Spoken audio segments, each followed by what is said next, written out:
I'm Jenna Middaugh. Coming up on 11 News at noon, another new fire is burning in Colorado. What we know about the ice fire. Plus, as we head into cooler weather, homeless shelters are preparing for more people to get out of the cold. How they're adapting. And let's take a live look outside. We are expecting another nice day today, but meteorologist Lucy Bergman is tracking big changes ahead. Join us at noon. This is KKTV 11 News at noon.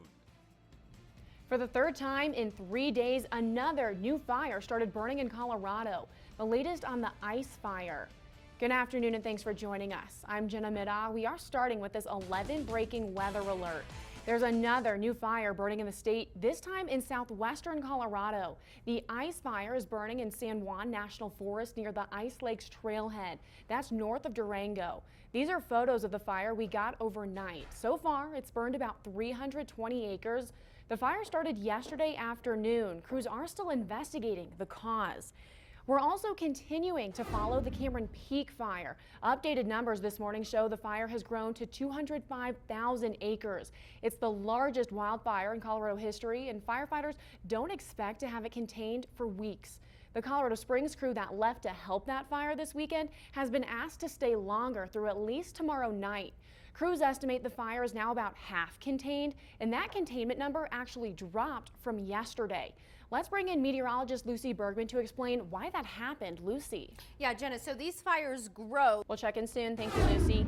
Looking ahead now, as the temperatures start to drop, homeless shelters are preparing for more people to need a place to stay to get out of the cold. An added challenge this year, obviously the coronavirus pandemic. One youth shelter in downtown Colorado Springs says nothing will really change come winter. Everyone at the shelter will still be practicing safety measures. Everybody's going around with the face masks. The place says it will not limit the number of youth in need. The shelter has space for 20 beds and will allow all of those beds to fill up. Staff say there has not been a positive case yet. Tomorrow, the security guard accused of shooting and killing a demonstrator in Denver is set to be in court again. Matthew Doloff has now been charged with second-degree murder. If convicted, he faces between 16 and 48 years in prison. Doloff was hired to protect 9 news crews who were covering 2 dueling protests at the time of the shooting. His attorney claims he acted in self-defense. 49-year-old Lee Keltner was attending a pro-police rally when he was shot and killed. We're continuing to cover the impact of COVID-19 in El Paso County, and the number of local cases still growing. Yesterday, we told you the incidence rate per 100,000 people was around 170. Today, it's even higher, over 180. The mayor of Colorado Springs is especially concerned about the number of hospitalizations. They are also up significantly. Mayor Souther says more restrictions could be considered, resulting in big impacts to businesses and social gatherings going into the holidays if that number doesn't come down. I think we could see some further restaurant restrictions. Health officials are urging the community to keep wearing masks, washing hands, and stay home when sick to keep the virus from spreading. Starting today, another Colorado Springs school has moved to remote learning amid the rising COVID-19 cases during the school season. District 11 is moving Columbia Elementary to online classes because of a probable COVID-19 case. Students will return to in-person learning on Monday, November 2nd. We have the latest now on the number of ballots returned in El Paso County. The clerk and recorder says nearly 110,000 people have turned their ballots in so far. You can see the breakdown of the different parties on your screen there. All ballots need to be turned in by 7 on election night, which is just 2 weeks from today. And we have a list of all the places where you can drop your ballot off over on our website. Just go to KKTV.com and click on Find It. And across the state, more than 641,000 ballots have been returned as of yesterday. That's according to Secretary of State Jenna Griswold. This year's numbers have been record-breaking, and officials only expect things to increase. Griswold said in a statement, quote, "Coloradans have been incredibly engaged this election, and we expect that will continue." This year, there are reportedly 342 voting centers across the state. A woman has to pay more than $1,000 in fines after she admitted to illegally raising a deer that reportedly hurt a woman. Now we're getting new video from neighbors who say a deer attacked their friend just days before a similar attack. Take a look. The women started recording as the deer chased them down the street. This happened last Monday in a neighborhood in Elbert, which is near Black Forest. It's the same neighborhood where a woman was attacked Friday. So at first I thought, oh, it's just a deer. Wildlife officials had to euthanize the young buck. The woman who raised that deer got 2 misdemeanors. The second presidential debate is scheduled for this Thursday, and the debate commission has made some changes the president is not happy about.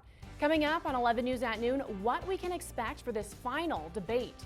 But first, Thanksgiving is just over a month away, and Silver Key needs your help making sure thousands of seniors have all the trimmings for a Thanksgiving meal this year. How you can help next.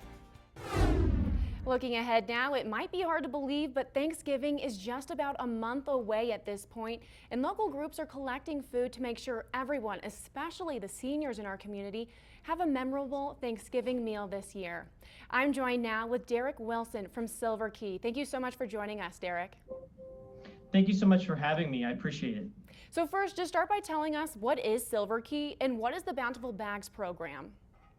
Absolutely. So Silver Key is a local nonprofit. We've been around for more than 50 years serving seniors.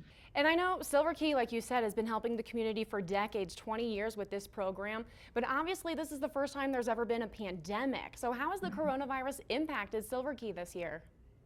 Absolutely. So seniors have been disproportionately affected more than any other group probably. And how can people help? What are some things they can donate? And if they don't have, food items, how can they donate monetarily? Sure, monetarily is really easy. We make a contactless way. They can go on our website, silverkey.org. Perfect. And we do have all that information on our website as well. So if you just want to go to KKTV.com, click on the Find It tab. We have everything you need to know about how to donate and what to donate. And Derek, thank you so much for joining us. We really hope people can donate and help out. Thanks for getting our message out. All right, we want to go ahead and check in with Lucy now. All right, Jenna. Looking ahead, President Trump says he will show up for Thursday night's second and final presidential debate, but he's not happy about the changes the debate commission made. Natalie Brand has more details from the White House. You didn't think I should have closed our country. This is developing now. Houston's police chief says someone shot 2 officers this morning at an apartment complex. Officers say the shooting led to a brief SWAT standoff before the suspect was found and also taken to the hospital. Not a lot of information has been released yet. We will keep you updated as we learn more. New details are emerging about the missing hiker who was found in Utah's Zion National Park this weekend. Rescue crews found Holly Cordier on Sunday after a massive 12-day search. Cordier's family says the avid hiker was in such bad shape when rescuers found her, she could barely speak. Her sister says Cordier became disoriented after hitting her head on a tree early into the trip. She was very dehydrated. According to the National Park Service, law enforcement officers were acting on a tip from a park visitor when they found her in a thickly vegetated area along a river. Cordier's family confirmed she was released from the hospital that same day and flew back to California last night. We have an 11 call for action alert now. The FBI is warning of an old scam with a new twist. We've told you about the Social Security scam where an automated call tells you there's a warrant for your arrest. Now, scammers are using that same ruse, but pretending to be FBI agents. The FBI is warning people, don't fall for it. The FBI will never call and ask. Victims of phone and internet scams can file a complaint with the FBI's Internet Crime Complaint Center, and we have a link to that over on our website. Just go to KKTV.com and click on Find It. We'll be right back. In just a few minutes, Governor Jared Polis is expected to give us another update on the state's response to the COVID-19 pandemic. He's scheduled to start talking around 12:30 this afternoon and will be joined by several members of the state health department. You can watch live on our 11 News Facebook page, and we'll also have an update on what he talked about coming up later on 11 News at 4. Looking ahead now, the fire chief for the Colorado Springs Fire Department will retire next March. The city announced today that Chief Ted Colas will be done on March 5th. He joined the fire department in 1985 and has served as chief for the past 4 years. The mayor says Colorado Springs plans to conduct a nationwide search for his replacement.